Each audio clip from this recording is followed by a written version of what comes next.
El presidente chileno, Gabriel Boric, se reunió con su embajador en Venezuela, Jaime Gazmuri, tras el llamado a consultas en protesta por las recientes declaraciones del canciller venezolano Iván Gil, en las que negaba la existencia de la organización criminal transregional El Tren de Aragua. Veamos.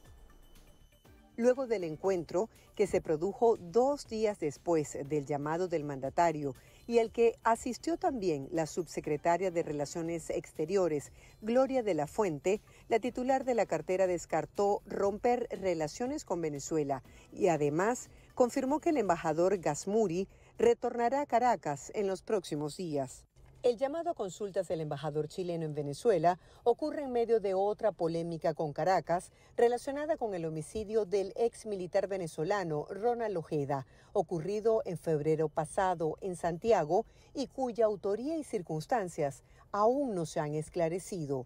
La controversia se desató el jueves, cuando el fiscal chileno a cargo del caso, Héctor Barros, en un programa de televisión apuntó que la hipótesis que se maneja desde el principio es que fue un acto político orquestado desde Venezuela, aunque evitó responder si podría ser obra del crimen organizado o de algún servicio de contrainteligencia conectado con el país centroamericano. Varias autoridades chilenas, entre ellas el presidente, insistieron tras las declaraciones de Barros en que la colaboración internacional es determinante para la investigación y exigieron a Venezuela su cooperación para buscar y poner a disposición de la justicia a los sospechosos del crimen. El fiscal general venezolano aseguró el viernes que está buscando a los 2 ciudadanos venezolanos señalados como involucrados y más tarde el canciller del país caribeño se comprometió en la colaboración absoluta de parte de Venezuela para hacer justicia por la muerte del ex militar.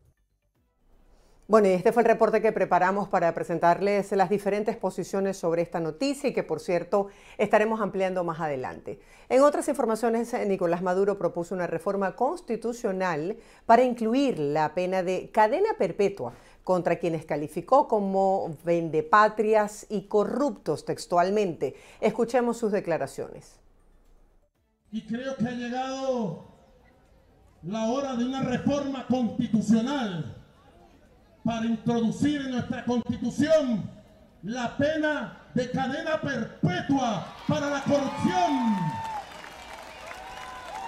de inhabilitación de por vida a la corrupción, de cadena perpetua a la traición a la patria y a los graves delitos contra el pueblo. Pero para reformar la Constitución hace falta el pueblo. Y yo convoco al pueblo a este debate y convoco al pueblo a una reforma constitucional para introducir ya la cadena perpetua en nuestra Constitución y que esa gente se pudra de por vida en la cárcel. Cambiamos de tema. A través de su cuenta en la red social X, el viceministro para la Protección de Riesgo y Protección Civil, Carlos Pérez Ampueda, informó que fue hallado sin vida en el río Caroní el cuerpo del ciclista Cristian Duque Silva, quien el pasado jueves habría tenido un accidente. Fue localizado en el río Caroní el cuerpo sin vida del ciclista Leonardo Duque Silva, de 53 años, así lo dice textualmente, quien se precipitó del puente Macagua, municipio Caroní, parroquia de la Costa, sector Tierra Blanca, al perder el control por un ataque de abejas. Esto fue el pasado jueves, así lo escribió Pérez Ampueda. Luego de 48 horas, los cuerpos de seguridad encontraron sin vida el cuerpo del ciclista, quien, según testigos del accidente, cayó al río luego que una avispa se metiera en su casco y le causara la molestia. En otras informaciones, en México, el clima extremo enferma a decenas de niños migrantes en Ciudad Juárez.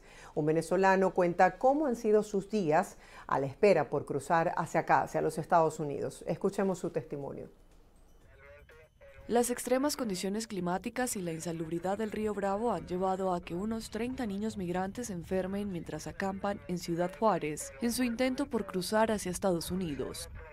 El punto 36 del muro entre Ciudad Juárez y El Paso se ha reforzado con más cercas y alambre de púas, por lo que un grupo de migrantes instaló un campamento cerca en donde todavía ven oportunidad de romper la alambrada de navajas para cruzar, pero casi un centenar no lo han conseguido. Mientras tanto, viven allí en condiciones precarias, sin acceso a medicamentos ni refugio adecuado, según testimonios como el de Miguel Velasco, originario de Venezuela. Ahorita más que todo es fiebre, vómito, diarrea, cosas así pues, más que todo, tos por el frío, mucho frío. Muchos niños lloran porque no tienen cómo abrigarse, no tienen cómo refugiarse, no tienen carpa y pasan frío pues. Durante el día, las altas temperaturas y el agua contaminada del río Bravo aumentan el riesgo de enfermedades estomacales, empeorando la situación de los migrantes. A pesar de ello, las autoridades han sido criticadas por su falta de respuesta ante esta crisis humanitaria, donde la salud de los niños y mujeres se ve gravemente comprometida. La Organización Internacional para las Migraciones ha destacado un récord de migración irregular en México en 2023, aunque se observa una disminución en la frontera con Estados Unidos.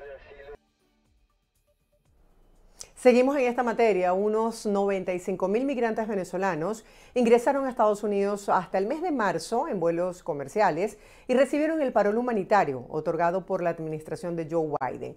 La información fue confirmada por la Oficina de Aduanas y Protección Fronteriza de Estados Unidos. El ente gubernamental indicó que hasta el tercer mes de este año han llegado al país un total de 404.000 migrantes provenientes de Cuba, Haití, Nicaragua y Venezuela. A todos se les otorgó este permiso humanitario que les permite entrar legalmente al país y trabajar por 2 años. Entre los beneficiados con esta medida se encuentran 84.000 cubanos, 154.000 haitianos y 69.000 nicaragüenses. Además, unos 86.000 son cubanos, 168.000 haitianos, 77.000 nicaragüenses y 102.000 venezolanos que también fueron examinados y autorizados para viajar con ese mismo permiso. Gracias a un fallo de la Corte Constitucional de Colombia, los migrantes venezolanos ya no están obligados a renunciar a su permiso de protección temporal para iniciar su solicitud de refugio. Este fallo se dio luego que la Corte analizara el caso específico de un migrante venezolano y su compañera, quienes se vieron obligados a renunciar al PPT para poder realizar su solicitud de refugio en Colombia. La sentencia, asesorada por la Clínica Jurídica de Movilidad Humana Transfronteriza del Consultorio Jurídico de la Facultad de Jurisprudencia de la Universidad del Rosario, resaltó que este caso constituyó una grave vulneración de los derechos del migrante y su familia. Este caso fue en principio desestimado en instancias inferiores, pero alcanzó la atención de la Corte Constitucional en sede de revisión. Y finalmente, la Corte estableció que los migrantes venezolanos en Colombia se encuentran en una situación de vulnerabilidad económica. Por ello, deben recibir protección especial.